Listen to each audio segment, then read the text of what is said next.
It's summertime and there's a lot of construction of curb cuts in the area. I'm John Last, and I'll tell you about these particular curb cuts to nowhere. And managers of 7 major local projects are smiling tonight after receiving word of a major state grant. We're hearing from Gannon University about their future plans. Plus, nearly 200 students took part in a camp connecting kids with police. We'll tell you about the surprise for those campers as well. And we've been basking in a lot of sunshine that we're going to continue to see over the next several days. I'll have that weekend outlook in just moments. With coverage you can count on, this is Erie News Now at 6. Good evening. Thanks for choosing Erie News Now at 6. I'm Jonathan Skinner, filling in for Amanda Post and Mike Ruzzi. Curb cuts can be seen at several locations throughout northwestern Pennsylvania. However, some curb cuts have been installed with no sidewalks, and they seem to be leading to nowhere. Here now with us is John Last, who visited some of those intersections to find out if the curb cuts are really needed. Well, Jonathan, when you think of curb cuts, you think of a person in a wheelchair maneuvering up a ramp and onto a sidewalk. Now, at the intersections I visited, there were curb cuts, but no wheelchairs and no sidewalks. Take a drive along Route 5 and you'll see them. Curb cuts that seem to go nowhere. At the intersection with Avonia Road in Fairview Township, this curb cut ramp leads to a hilly, grassy area. At the intersection with Manchester Road, if you keep going in your wheelchair, you'll find yourself in the woods. At the intersection with Dutch Road, the curb cuts lead you in circles around the intersection. At all those Fairview intersections, there's no wheelchairs, and with the exception of this runner, there's nary a pedestrian.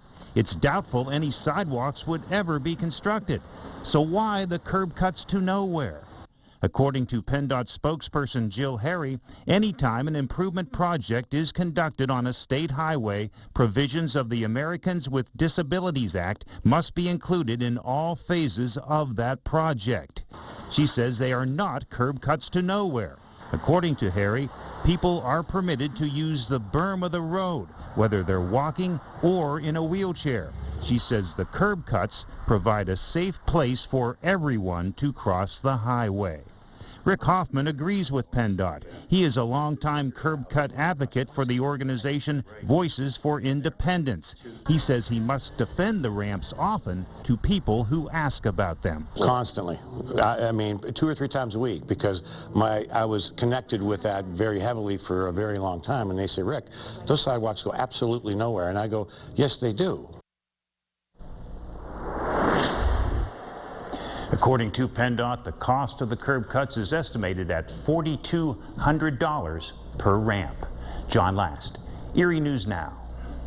Thanks, John, for that. And it was another beautiful day outside today across northwestern Pennsylvania. Here now with a look at what you can expect this weekend, as well as our first warning weather, David Walter. Hey, David. Hey, Jonathan. Yeah, we love this perfect summertime weather, and we are setting up a nearly perfect weekend as we do look ahead over the next couple of days. Temperature-wise, right now outside, still fairly mild. 78 in Corey, 81 in Tidiute and Warren, 82 in Erie, only 71 in Bradford, but that's because we are actually watching some heavier rain showers out your way. Notice how they're still flaring up just a bit, just to the south and west of Bradford over there towards Lewis Run. We've got some heavy rain, also some lightning as well. A few of those showers north into Cattaraugus County.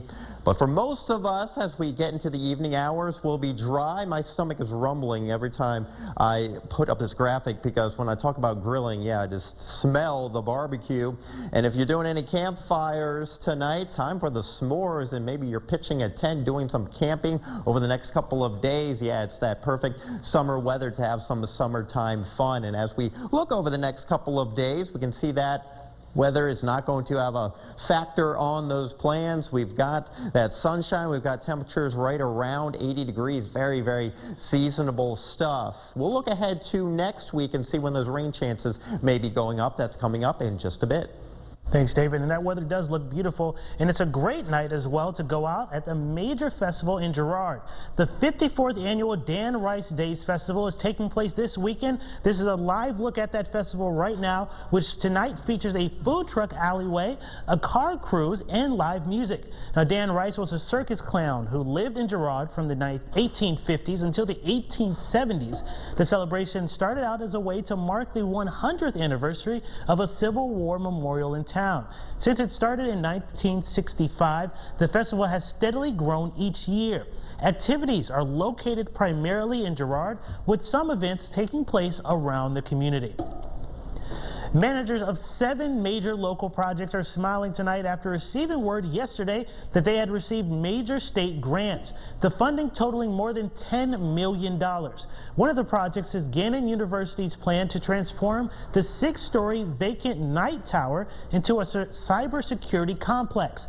Gannon is getting $2 million from the state. The university says the money will allow the project to start in about a month, a 3-phase program to turn 100,000 square feet into academic space, but also to attract business partners to help the community. Having a facility like this in downtown Erie where we can attract businesses and attract students and attract top talent is important to the overall economic fabric. The state grant also will help projects for the city of Erie, Mercyhurst University, St. Vincent, the Renaissance Center, Erie Events, and the Erie Home for Children and Adults. A local religious landmark that has been part of Erie for more than a century is being restored. Crews from Northwest Restoration are now repairing and repointing the stonework on the Our Lady of Lourdes Grotto near West 9th and Liberty. A retired local professor will soon begin restoring the statues. The grotto on the grounds of the Villa Maria Apartments was built in 1912 with stones left over from the construction of St. Patrick's Church. The complex in the past had been a school and a convent. I think it has a sentimental value to it that's important to people, whether they were the sisters who were at that convent or the folks who went to that school and perhaps stopped there for a quiet moment of prayer before or after a test. Hands is using $20,000 in donations to pay for the work. The project should be done sometime in September. A 3-block section of a West Side Erie Street now has a new name, Flo Fabrizio Way. During a ceremony this morning, Poplar Street between 26th and 29th was renamed in honor of the longtime state representative who died last July after a long battle with pancreatic cancer. He was 73. This morning, state and local officials joined members of Fabrizio's family as the sign was unveiled. Fabrizio was remembered for his devotion to the Erie community. His family says the tribute meant a lot to them and to Flo's many friends. This is a very touching accolade and tribute to Flo, who obviously was a tireless community advocate for Erie. I mean, this is a big honor for our family, and I know Flo is looking down upon us and is truly, truly touched and humbled. Fabrizio spent 16 years as a legislator. Previously, he was also Erie County Clerk. Erie is the setting for the Discovery Channel's newest show, Undercover Billionaire. Glenn Stearns left all his assets behind and came here to Erie with only $100 and a beat-up pickup truck. His goal was to build a $1 million business in just 90 days. To prove the American dream is still attainable, he had to work with locals who would be willing to give him a job as well as help him on his journey without knowing who he really was. There's a lot of great people in there that I surrounded myself with, and we really got to go for a dream and a goal, and everybody got behind it because we wanted to create jobs in Erie. Now we'll have more on this with an exclusive interview at Erie News Now tonight at 7 o'clock. Now ahead, still to come this evening, St. Mary's Home announced the award recipients for the Ageless Remarkable Erieite Awards today. We'll explain the mission behind those honors.